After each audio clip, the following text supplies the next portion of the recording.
ಅತಿ ಹೆಚ್ಚು ಸಿನಿಮಾ ನಟನೆ ಮಾಡಿರುವ ನಟರು ಯಾರ್ಯಾರು ನೋಡ್ತಾವೆ. ಮೊದಲನೇದಾಗಿ ಡಾಕ್ಟರ್ ರಾಜ್ಕುಮಾರ್ 220 ಸಿನಿಮಾಗಳು. ಎರಡನೇದಾಗಿ ಡಾಕ್ಟರ್ ವಿಷ್ಣುವರ್ಧನ್ 220 ಸಿನಿಮಾಗಳು. ಮೂರನೇದಾಗಿ ಅಂಬರೀಷ್ 208 ಸಿನಿಮಾಗಳು.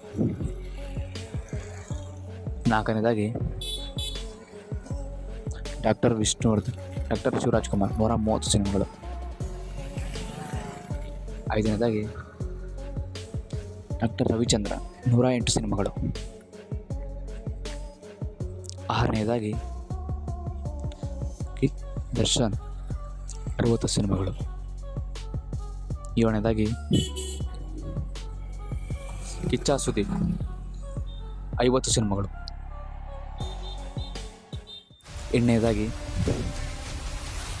ಉಪೇಂದ್ರ 47 ಸಿನಿಮಾಗಳು. ಒಂಬತ್ತನೇದಾಗಿ ಪುನೀತ್ ರಾಜ್ಕುಮಾರ್ 35 ಸಿನಿಮಾಗಳು. ಹತ್ತನೇದಾಗಿ ರಾಕಿಂಗ್ ಸ್ಟಾರ್ ಯಶ್ 20 ಸಿನಿಮಾಗಳು.